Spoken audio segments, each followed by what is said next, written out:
नामस्मरण की बात हम कर रहे थे, इसके लिए कोई एजुकेशन की, उसकी पूर्व तैयारी की कोई आवश्यकता नहीं, सब कर सकते।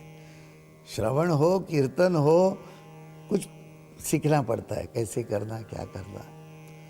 नामस्मरण में ये कुछ नहीं, तो चिंतन है और सीधी सीधी बातें दूसरों को बताते रहते हैं।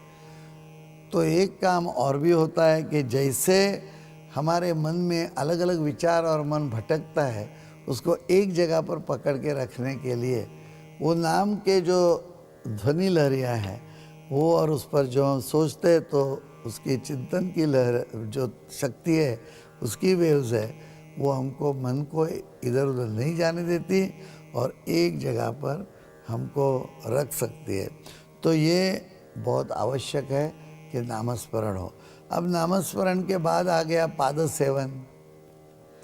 अभी पाद सेवन में क्या है, मैंने एक बार ऐसे ही आध्यात्मिक विषय पर मेरी पेंटिंग्स का एक एग्जीबिशन किया था, तो वहाँ पर एक बहुत बड़ा पाँव का फुटस्टेप जो बोलते हैं ना, इसे निकाल के बाजू में दो जवान है, जवान मतलब आर्मी के नहीं, अच्छे यंग लोग, तो एक आदमी है एक लड़की है, वो नमस्कार करके खड़े और देख रहे हैं। और इसके नीचे लिखा था कि एक बार देख लीजिए कि हमारे आगे की जो जनरेशन है, ऋषि मुनि है, वो किस रास्ते से गए, तो देख तो लो, फिर आपको कोई नया रास्ता मिल गया तो अपनाने में कोई प्रॉब्लम नहीं है, लेकिन जो रास्ता सब लोगों ने आज तक इस्तेमाल किया और जिसका उपयोग किया उसे ही राजमार्ग कहते हैं, और उसमें धोखा कम रहता है और उसको कोई ज़्यादा एनर्जी वेस्ट करने की ज़रूरत नहीं। राजमार्ग पर चले जाएंगे, सीधा पहुँचेंगे।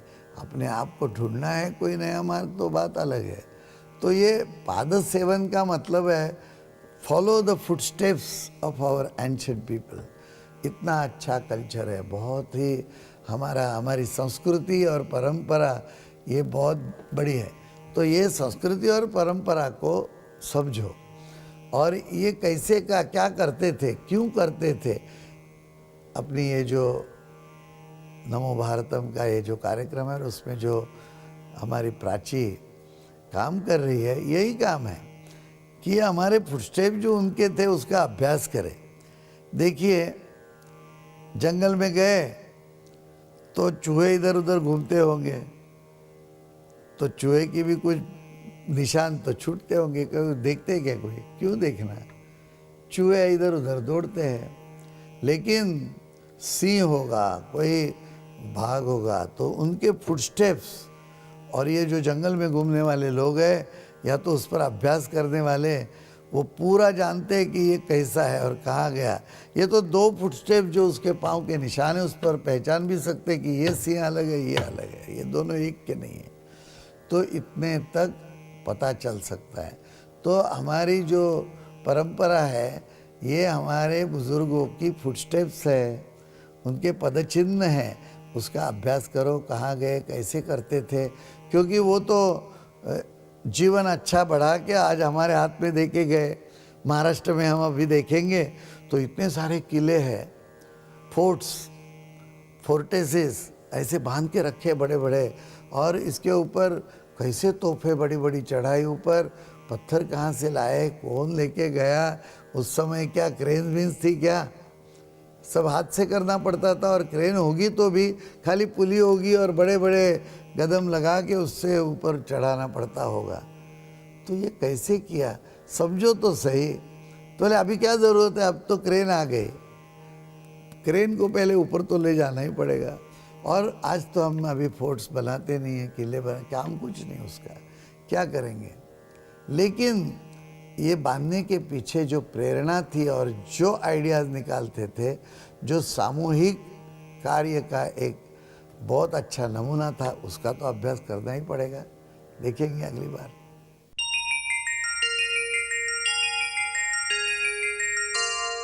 एक सवाल है, किसी ने लिखा है कि अपने कुटुंब के साथ कहीं गए टूर पर, और वो एक तीर्थ क्षेत्र पौराणिक समय से रेफरेंस मिलते हुए इस तरह का था। वहाँ गाइड लोग रहते हैं, वो कुछ न कुछ बताते रहते। तो गाइड ने बताया कि ये आर्यों का सब यहाँ पर आना जाना था, ये स्थान बनाया। और आर्य लोग जो है वो भारत में नहीं थे, पहले जर्मनी से आए और उनका मूल वहाँ है, कुछ बताया। तो ये सब बातें ठीक है क्या, बराबर है क्या, इससे बताएं।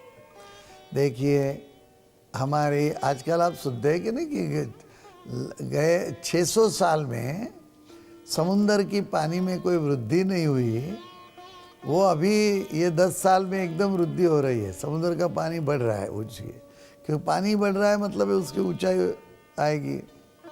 किसी ने मुझे कहा तो क्या मुंबई रहेगी कि पानी के नीचे जाएगी? तो मैंने कहा हम लोग तो खंडाला में रहते हैं, और मैंने खंडाला जो एकदम वैली पर ही जगह ली है, क्योंकि जब पानी वहाँ तक आएगा तो हम बीच पर आ जाएंगे, फर्स्ट क्लास घर अपना।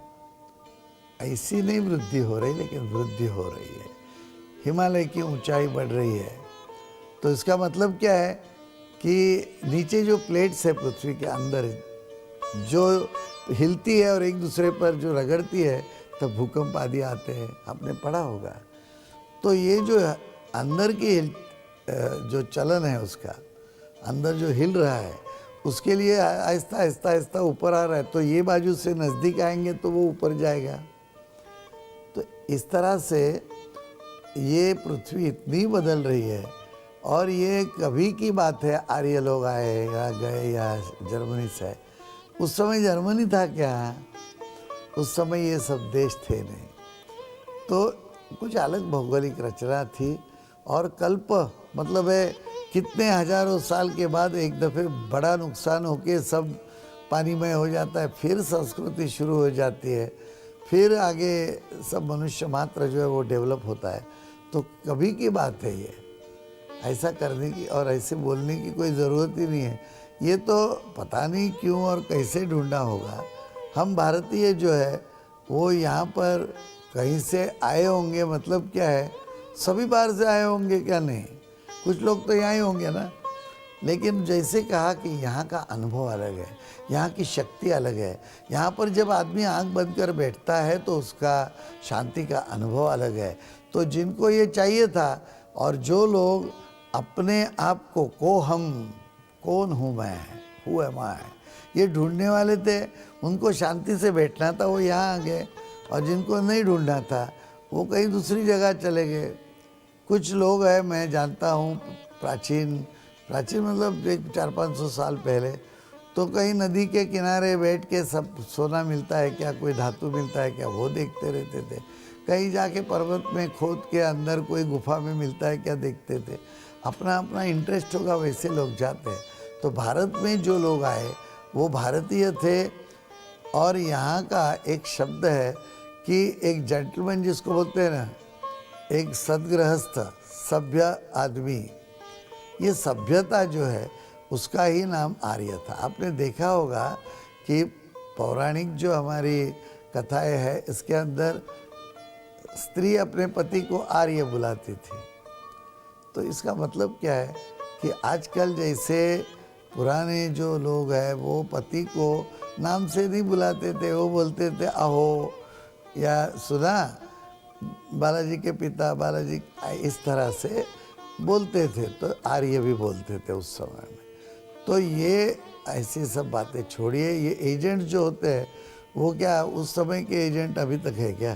ये नए नए कुछ ना कुछ बताते, कुछ स्टडी किया होगा, लेकिन उनको कोई बहुत ही बड़ा विश्वास और इससे इतिहास नहीं लिखा जा सकता। तो ये आर्य का जो सब बातें हैं, मेरे लिए वो कोई काम की नहीं है, क्योंकि हमें तो आज की जिंदगी जीनी है। और हम आज अच्छे भले और सत मार्ग पर चले, सदाचरण रखे, तो ही काम का है। पुराना छोड़िए। और सब लोग अच्छे यहाँ आए होंगे तो बाद में तो कुछ बिगड़ ही गए होंगे, तो क्या करेंगे इससे जान करके। और जर्मनी कहाँ था और क्या है। एक बात ध्यान रखिए, सत्कर्म है वही श्रेष्ठ है। नमो